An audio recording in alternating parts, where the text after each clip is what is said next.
I'm not going to rant about the event. I have 26 gigabytes of footage where I grind the event, and that's just the parts that I recorded. Locking gameplay to a community event is just a low blow, but with a glitch you can unlock the perk deck. Once you get your 30 present shredded side job, restart the game and go back to the side job menu and claim the perk deck. The Copycat Perk Deck is unique in a sense that it allows you to have some influence on how it functions. While in the perk deck menu, you can swap effects by clicking on the cards. Out of 9 cards, 4 of them are shared by every other deck, so let's look at the others one by one. On its first 4 cards, alongside the deck's own effects, you get a choice between 20% more health, 5% more armor, 5 extra dodge, and faster crouch and bag carry speed, although the last one is only for stealth. The first card, Tactical Reload, gives you the ability to reload your unequipped weapon by getting 10 kills. It also gives you the ability to swap weapons faster by 320%. Passive reload by getting 10 kills is only really relevant on LMG builds that use 5.7 or grenade launchers. Once you're done shooting the 5.7, you can put it away without having to reload, or you can swap to your grenade launcher and spam grenades into a choke point to reload your LMG. Reloading in this game is not an issue, like, ever, period. So in terms of overall power of the skill, it's pretty meh. 320% faster weapon swap speed is also misleading. Not only is 320% an ugly number, it only cuts it by about 60%. This is due to animation states. The game can't catch up to the modifier, so the benefits you get from the swap speed scales are less than advertised. Even Rogue, with its 80% swap speed, only really cuts the swapping animation by 40%. This first card is more of a quality of life thing more than anything. The second card, Head Games, gives you 10 health back upon a headshot with a 3-second cooldown. It's pretty self-explanatory. Land a headshot and get some health back. It's not enough to sustain a full health playstyle, but it is a nice supplement to health-based builds with this deck. Third card is that your bullet damages the enemies when you dodge. This is basically nothing. Let's say you dodge the Heavy Zeal. That Heavy Zeal takes 220 damage.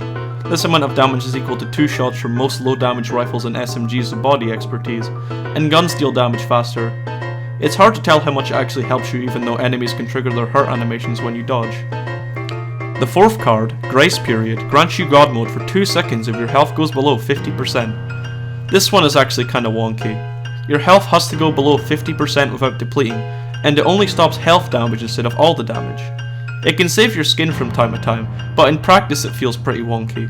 It does stop damage to your health upon armor break too if your health is already under 50%, such as when using Frenzy, so using skills like Frenzy with a 2-shot armor setups makes the invincibility mechanic of the deck much more consistent, but I don't really recommend going for the Frenzy route on this deck because of the heal and headshot mechanic. You will limit your gun choices in a significant way if you do this.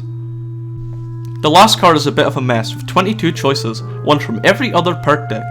This last card tells me that Overkill really trusts their perk deck sandbox, the ultimate stress test for the Payday 2 perk deck sandbox. They fail pretty horribly in that regard. Not every deck is equal, and neither is every card from them. They put Armor as 10% more armor card.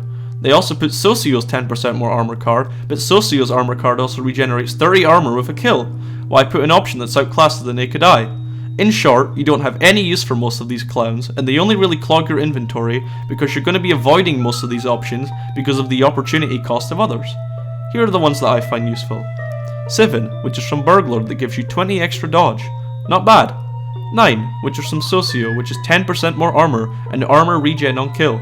It is nice in some niche setups that don't synergize well with the deck, but people use Zerk and Frenzy on Socio, so who am I to judge? 11 from Grinder, simply because it gives you more health. The health regen on 11 is really not that much. 12 from Yakuza for self builds. 14 from Maniac, which gives 20 absorption to you and your team, provided you're doing some damage. 16. Prospect from Biker, which is a nice supplement to your health gain and occasional armor gate for 2-shot health and armor setups. 20 from Tag Team, which gives you the vape. The rest of the options are just mediocre in comparison. Due to the customizable cards of this deck, you can build this deck for different situations. The ones I found useful are 3, 7 for a dodge build that takes Jokers and Hostage Taker. It's fine, but sometimes I wish I just had Hacker instead of this. Since doing damage when dodging doesn't mean much, it plays like Rogue with 5 less dodge, but has 2-second God mode sometimes. Rogue gets outclassed yet again, but honestly the difference in practice is pretty minimal in my experience. Again, I would rather just use Hacker, but this is effective enough. 1112 with the final choice of either 16 or 20 is a nice 2-shot health and armor hybrid for ICTV health sustain builds. Alternatively, you can grab 11 with ICTV builds for that extra health, and rely on Joker HP regen or first aid kits of it, since the health steal of Grinder doesn't work with ICTV. 44412 is a Yakuza stealth replacement, which really doesn't say much since Yakuza is a terrible deck to begin with. And 111111 for full health setup with 70 armor LBV. I recommend grabbing first aid kits with it, and if you want to grab doctor bags, I suggest getting Hostage Taker instead. Due to the health on headshot mechanic, I couldn't find much use for the Berserker setups, which is a shame really. If we were able to turn that off, it would have opened some goofy 2-shot and 3-shot Zerk setups. Still, you're allowed to try setups like 2-shot CTV with low blow with this if that's something you want to try out. As for the signature Bay 1K balance talk, I really don't care. The deck doesn't feel like anything special when I play with it. In fact, some of the footage I've shown during this video is not even copycat, but you didn't even notice it. People made arguments about how OP some of the setups are, but I tested those as well. They didn't feel anything special and they didn't change how I play the game more than the base game already provides. But a lot of good players think that the full health route with grinder cards outclasses regular health builds such as muscle. I'm just gonna take their word for it. Maybe reduce the health bonus of the first 4 cards from 20% to 15%, and that would be it. I personally have nothing else to add and I feel indifferent to its inclusion. I'm just going to use my regular builds that I've always been using with the exception of Yakuza Stealth getting replaced. I still think this is a better addition than Leech. Leech still has that stupid self-revive on top of being the buggiest deck in the entire game. In short, it doesn't outclass the top tier perk decks, but any lesser deck got replaced. I'm not going to cover the rest of the update in a separate video. The DLC pack is pretty bland. You can muster either slightly more accuracy or slightly more damage on most guns. The show enemy health sight gives +4 accuracy, which is neat, but I'm still not going to use it regularly since +4 stability from the speculator is still pretty competitive. The change your optic sights have been done by modders a century ago, and the rest of the mods are for cards and AKs, the guns you aren't using in the first place. There's a new iron sight for snipers with +2 concealment, but it looks bad so I won't be using it. The best string from the DLC is the ordnance bag, which lets you throw 30 flashes if you bring one, which is unironically good and I will look for ways to integrate that to my defensive builds.